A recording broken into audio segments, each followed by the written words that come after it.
Hey, Ryan. Hi, this is Sarah Palin. Ryan, Donald Trump Jr. Harsh to NC.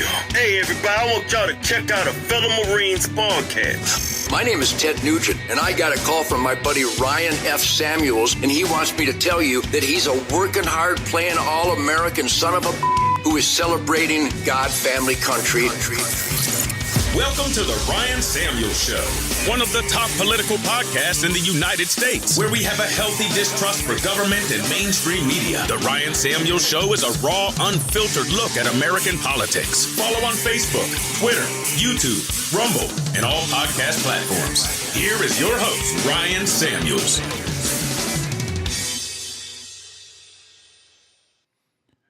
Good evening, Patriots. We are 6 days away from the election. I hope you have voted. If you have not voted, get out and vote. If you have voted, you need to get everybody you know to go out and vote too. This election is super close. And don't believe the hype that Donald Trump is going to win because it is a 50-50 shot. Anybody who says that they know where this election is going to go is fooling themselves. In 2016, the left had a complete and utter meltdown because all the polls are wrong, and they were 1,000,000% sure that Hillary Clinton was going to win the election, and they were very disappointed when they did not. This is very important for conservatives, especially for creators like myself. When the left continues to delete our content, take it down, restrict what we want to say, and violate our free speech and freedom of the press. They continue to do that, and that is not going to happen if Donald Trump is president. So, Kamala Harris in Washington, D.C. this week took out all of the stops to give a memorable speech, calling it her closing argument as to why she should be elected president. And the only closing argument that she had is the closing argument that she always has, and that is that Donald Trump is evil. He's Hitler. He's bad. His followers are bad. Everything is bad. He's bad, bad, bad. And the thing is this is the only area they can attack Donald Trump, because they cannot attack him on his policies because they were actually very good and good for America. And people remember that. They remember when their gas prices were under $2 a gallon. They remember when the grocery bill, you weren't making decisions on whether you should get a name brand cereal or off brand cereal. You were just buying things because everything was affordable and everybody was making money. Everybody remembers that time. Now, you can't argue that when the Biden administration has had one of the worst economies in American history, similar to Barack Obama's. Now, if you recall, Barack Obama's administration is the only administration in American history to have its credit score downgraded, because that's how poor the economy was, and they blamed it on Bush. We're seeing the same thing here. There's a common theme with Democrats and economies. They just don't work. It turns out when you want to have a socialist-style programs and give out all of this money and all of these programs, eventually you run out of other people's money. It's not sustainable. It's not a good economy. A good economy produces opportunity. A good economy produces jobs. It gives people opportunity for ample jobs and creates a labor shortage because there are so many jobs available that businesses then need to become creative and get more aggressive and add higher salaries to attract better talent. So she came out and gave her closing argument, and the argument is just, it's nothing. It is nothing but a sham of the same things she has been saying this entire time. And there's nowhere to go for Kamala Harris only to beat this drum. And this is probably the worst argument I've ever seen. yeah, the left and the right, they get a little extreme. These people are communists, socialists, which a lot of them on the left are. On the right, you're seeing this. You're Nazis. All of you are Nazis. Now, having an issue with a particular candidate is something different than all of their followers, which we're going to get into Joe Biden's comments a little bit later that they're now trying to back on. You don't attack the audience that you're trying to get to vote for you. That's just poor anything. Let's listen to what she had to say at her closing argument. Look, we know who Donald Trump is. He is the person who stood at this very spot nearly 4 years ago and sent an armed mob to the United States Capitol to overturn the will of the people in a free and fair election. Look, we know. So she's at the place in Washington, D.C., and she had a very big crowd because it's Washington, D.C.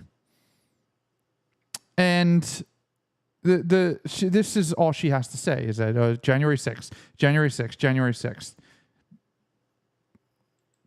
That's what we're going to do. We're January 6th, Nazi, January 6th. Here's another clip from her great closing argument speech. And Donald Trump has told us his priorities for a second term. He has an enemies list. Not true. This is just, it's hyperbolic fear-mongering. That's all they're doing it's absolutely insane. It's insane. Listen to just how ludicrous this is. Of people he intends to prosecute. While she's saying he has an enemy list of people he intends to prosecute, when she and Joe Biden have the Department of Justice actually prosecuting Donald Trump. He says that one of his highest priorities is to set free the violent extremists who insulted those law enforcement officers on January 6th. Donald Trump intends to use the United States military against American citizens who simply disagree with him. People he calls, quote, the enemy from within. You think Donald Trump is the enemy from within? You have called him everything in the book. He's a dictator, Hitler, racist, misogynist. You have never attacked any of his policies because you cannot.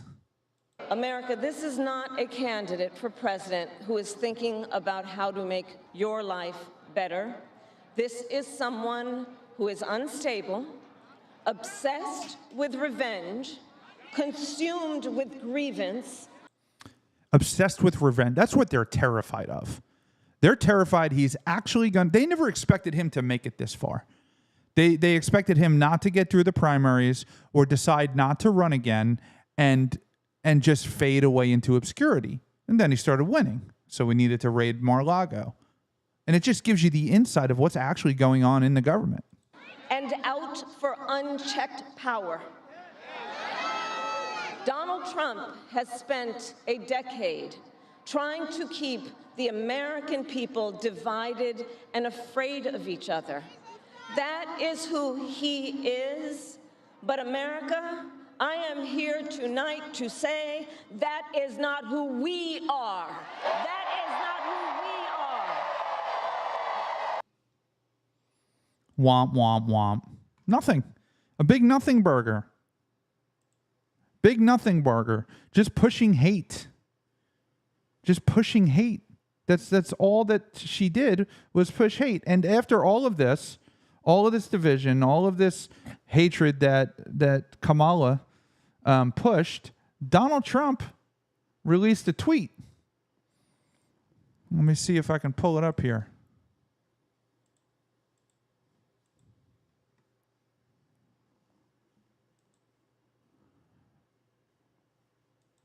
Donald Trump says,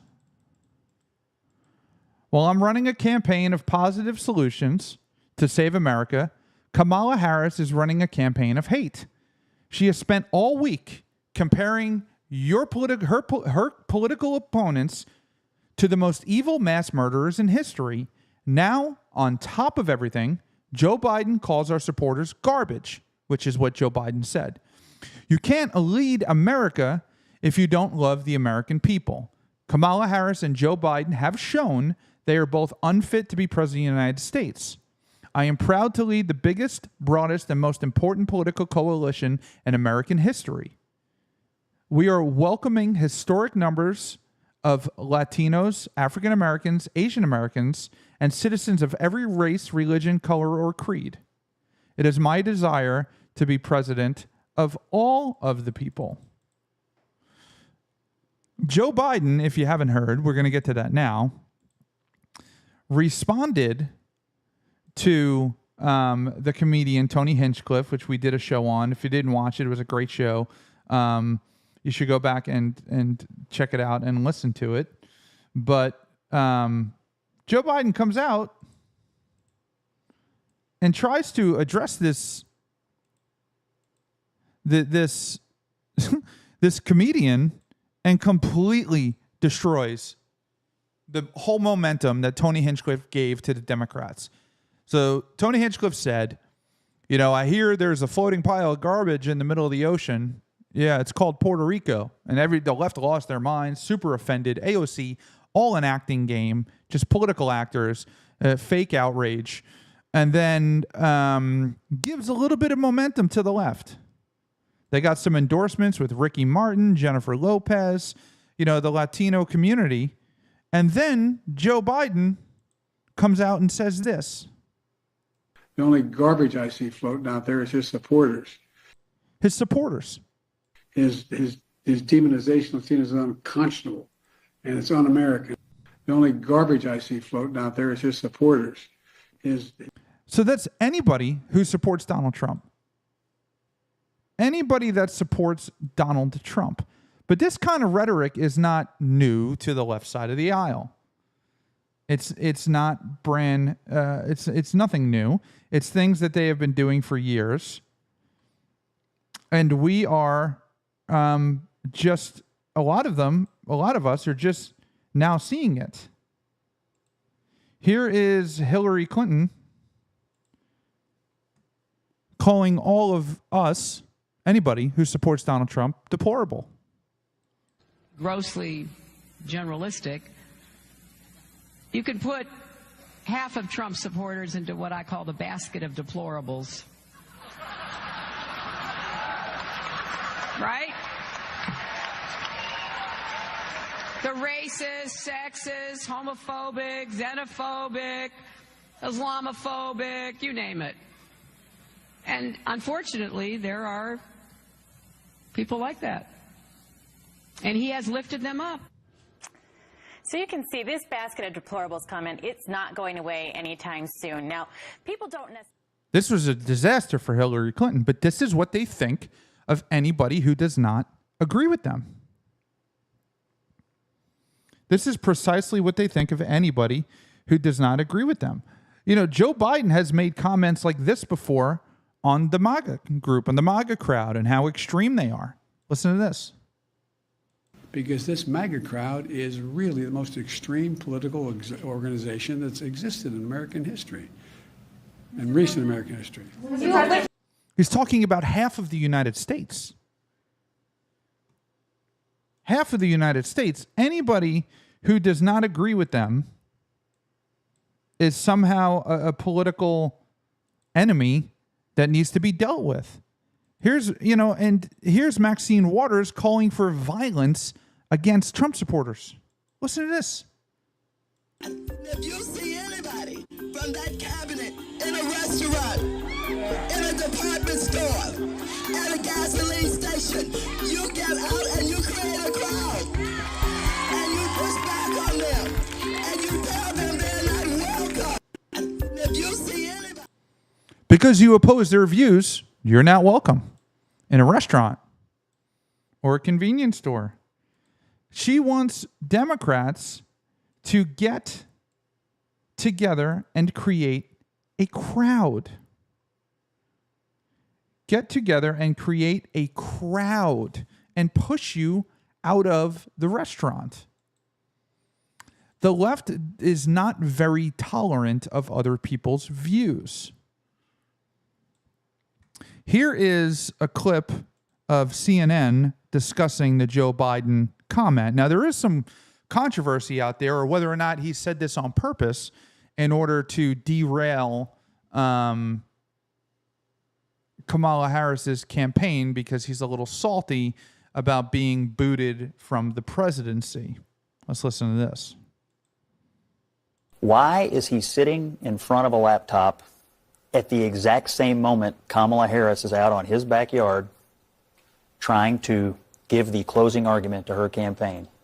What in the world is he doing? Now, I don't accept your framing of it personally, because I actually do believe he, Harris, the Democratic Party, and most of their campaign do believe that half the country is garbage. They've also said people who go to Trump rallies are Nazis. Mm-hmm. And so it's pretty apparent the disdain with which they hold half of the country in. It's not true. And then, of course, everybody on CNN just starts chiming in. Oh, that's not true. That's not true. Where CNN and MSNBC were literally just a week ago comparing sold-out Madison Square Garden to a Nazi rally. Not that Donald Trump is a Nazi, but everybody going there is a Nazi. Hundreds of thousands of hardworking Americans who support the other political party are being targeted and labeled Nazis. Already litigated it in Kamala's speech tonight. But as a tactical matter today, no, but you don't just get to say why in the world? You don't just get to say that. Well, you do kind of get to say that. Is Joe Biden giving remarks at the same time as Kamala Harris? Why? I mean, it's a valid question. So Joe Biden effectively gave all of the momentum back to Donald Trump. Now, here is Barack Obama. This is quite some time ago. Downgrading anybody who doesn't align with the left as basically incompetent. Listen to this. So it's not surprising then that they get bitter and they cling to guns or religion or antipathy towards people who aren't like them. So because if you don't agree, you're a far-right extremist gun owner, you cling to your guns or religion and have antipathy towards people who are not like you, which means, in short, that you're racist. This is what they actually believe. Folks, this is not an act. This is not a political ploy. This is actually what they believe about you as a person. If you support Donald Trump. I know there's a lot of people on this show who don't support Donald Trump, and that's fine. We welcome you here all the time.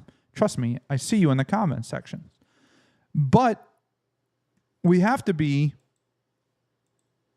more aware of just how ludicrous it is on the left side of the aisle to label people as such an extreme thing that they're not anything close to being. Here's Waters on Kamala Harris's closing argument. Kamala Harris wrapping up a pretty tedious closing argument in Washington. Let's listen in. America, we know what Donald Trump has in mind. More chaos, more division, and policies that help those at the very... What is more divisive than telling everybody somebody's Hitler and anybody who supports them is garbage? Is there anything more divisive than that? Or are we just, I don't know. I mean, it's just, it's ludicrous at this point, and it's shocking to me that people actually subscribe to this nonsense. People actually believe that this stuff is true. Very top and hurt everyone else.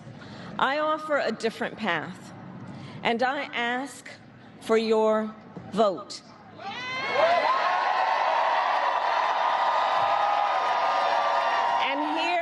is my pledge to you.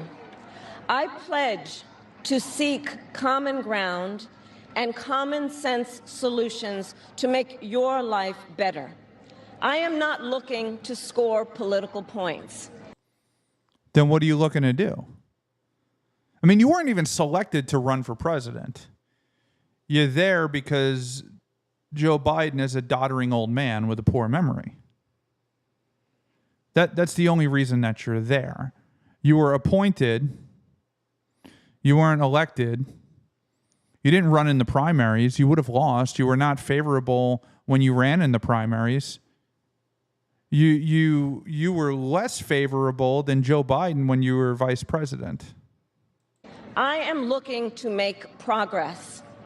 I pledge to listen to experts, to those who will be impacted by the decisions I make, and to people who disagree with me. Unlike Donald Trump, I don't believe people who disagree with me are the enemy. He wants to put them in jail. I'll give them a seat at the table.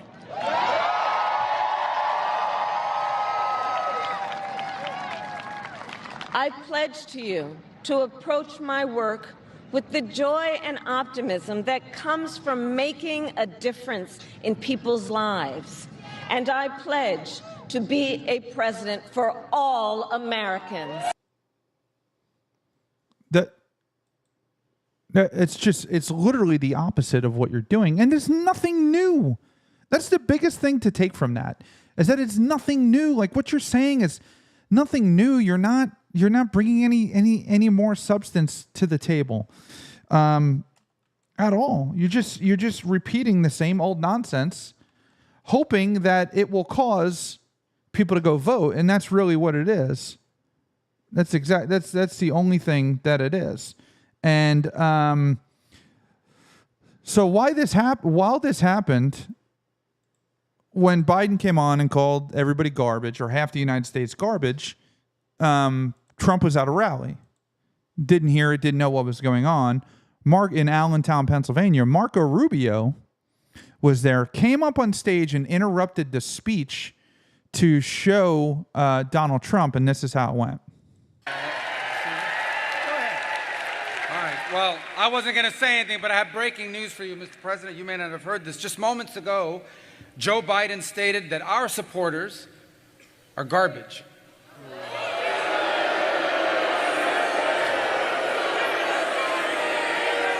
Are garbage. He's talking about the Border Patrol. He's talking about nurses. He's talking about teachers. He's talking about everyday Americans who love their country and want to dream big again and support you, Mr. President. And I hope their campaign is about to apologize for what Joe Biden just said. We are not garbage. We are patriots who love America. And thank you for running, Mr. President.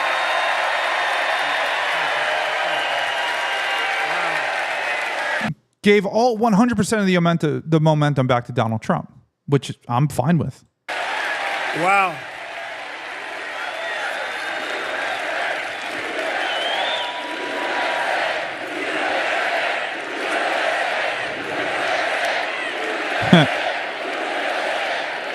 That's terrible.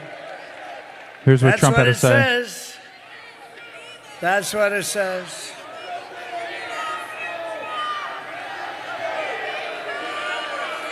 So you have, remember Hillary, she said deplorable? Yep. And then she said irredeemable, right? But she said deplorable. That didn't work out. Garbage, I think, is worse, right? But he doesn't know. You have to please forgive him. Please forgive him, for he not knoweth what he said.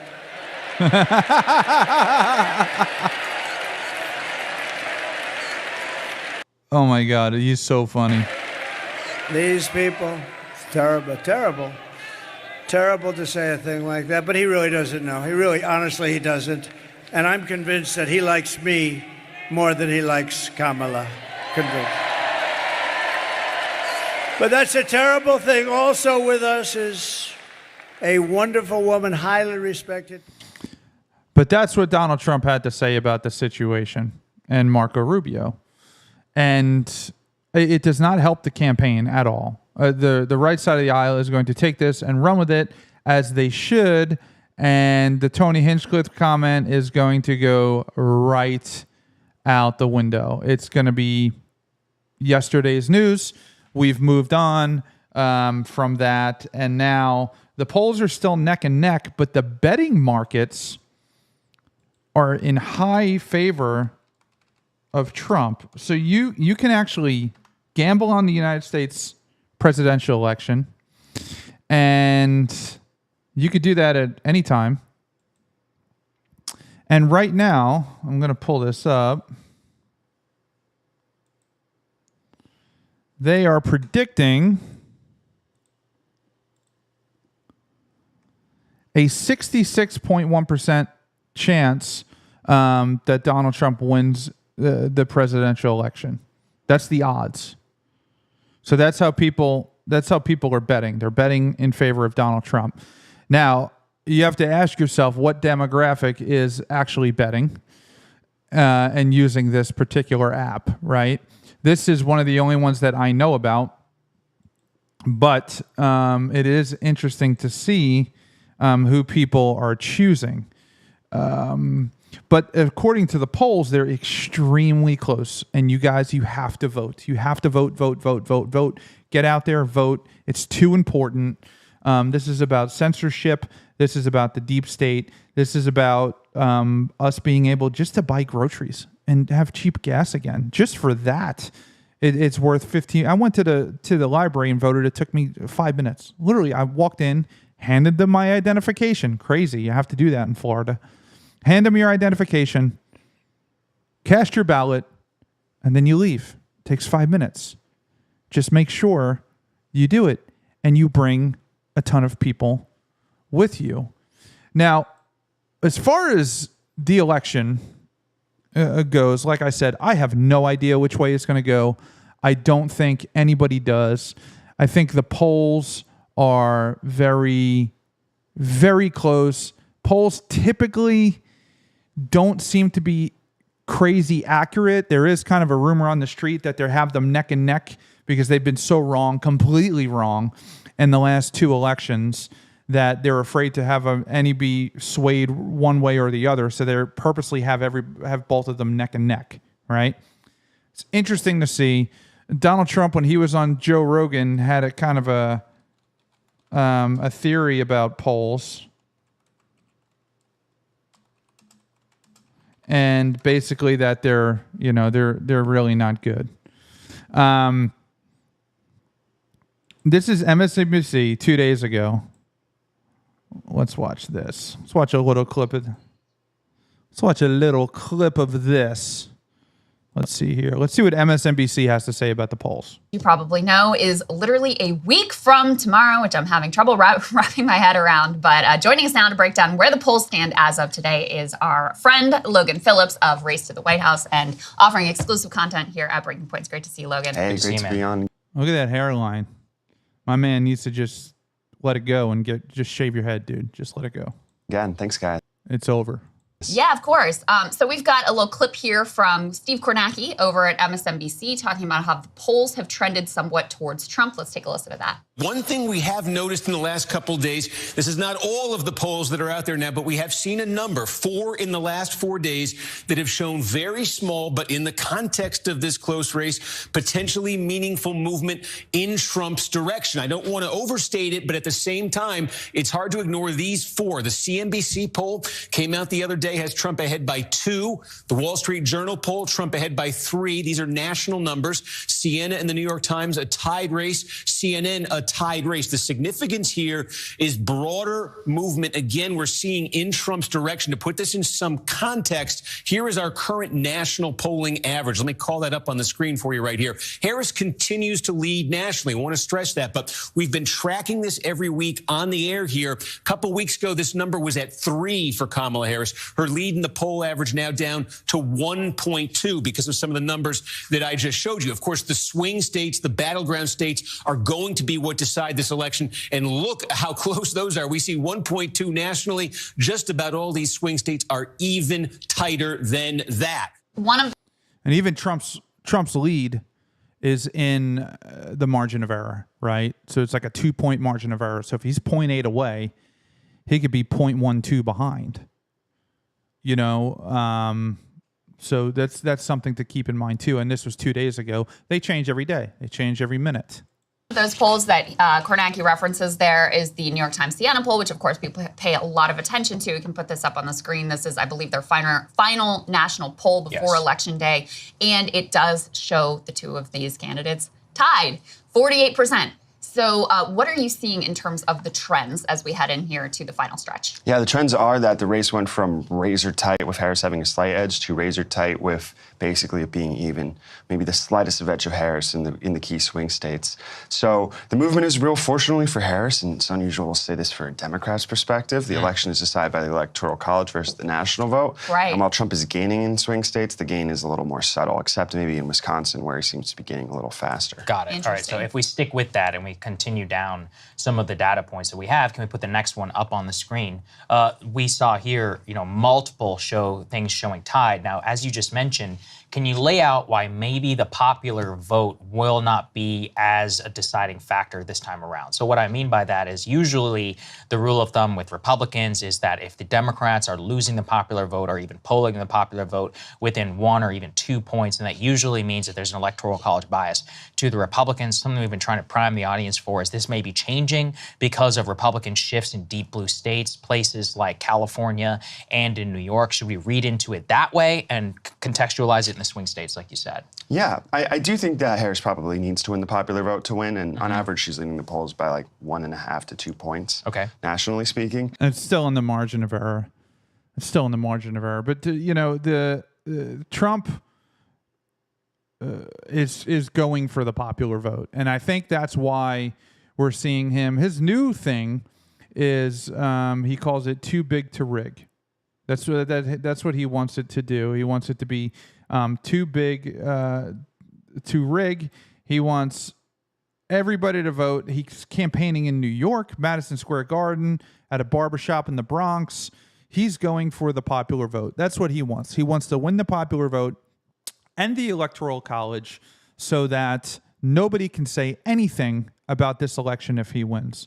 Let's see what Fox News has to say on the polls.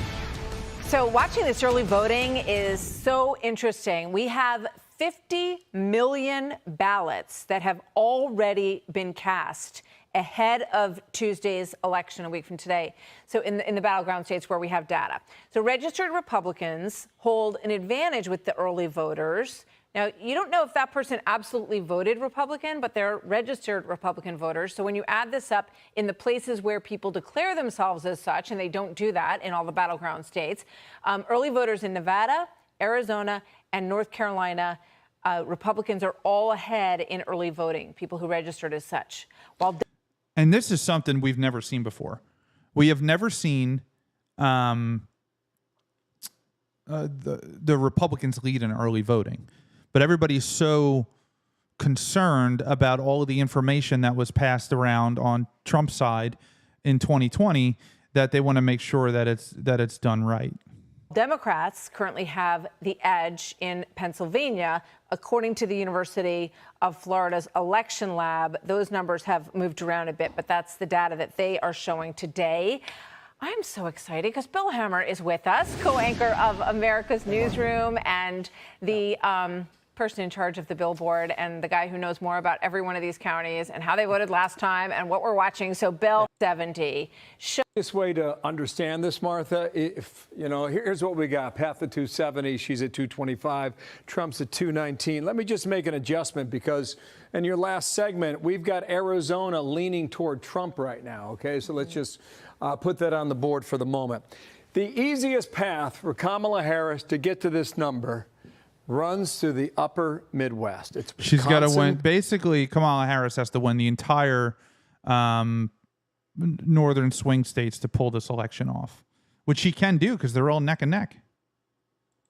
It's Michigan, it's Pennsylvania, then it's this one electoral vote in Nebraska, that is in Omaha, and that would do it. She'd be the next president, Oval Office, right at 270 electoral votes. So let me go ahead and flip this around a little bit. Republicans feel good about Arizona. They feel good about Nevada. They feel good about North Carolina. Georgia's really interesting. Got a great website. I tell viewers to go there all the time and check it out. So if Trump were to take those states, look where he is, right? He's at 268. Under this scenario, Trump's going to have to steal one of the Great Lakes states, okay? Maybe it's Pennsylvania, okay? That would do it. If it's not Pennsylvania, go ahead and click for me, please. There you go. Maybe it's Michigan, right? That does it as well. If it's not Michigan, could be Wisconsin. So all that's possible, Martha, or none of it's possible. But that's what we're dealing with right now, 7 days out. And you can run a number of scenarios through this map and try and get to the magic number of 270. Yeah, so that Nebraska is the Omaha area where they break out their electoral vote. It's one electoral. So you're going to have to prepare yourselves because this is really a tight race. And I mean, everybody's saying that. There's nobody who's saying that this is going to be a landslide, that Donald Trump is going to win, or that Kamala Harris is going to win. Nobody actually knows. But we will see what happens. Thanks for tuning in. Don't forget to hit that like, share, and subscribe button, and download this podcast. Hit the download button. It takes a few minutes. It takes a few seconds to hit the download button and save it. That really helps the algorithm and boost this message out. If you like the show, make sure you tell a friend, invite them to the podcast. Check out our website at ryanfsamuels.com. Got some cool merch, some t-shirts, some stuff that'll really help support the show, support the movement, and keep this show growing. We're at over 100,000 listeners on Facebook, and we touch millions of people every week. Every week we get millions of views and followers, and it's awesome to see where this show has grown in the past 3 years. But thank you for tuning in, and I will see you next time. Thanks for tuning in to The Ryan Samuels Show. Don't forget to like, share, and subscribe.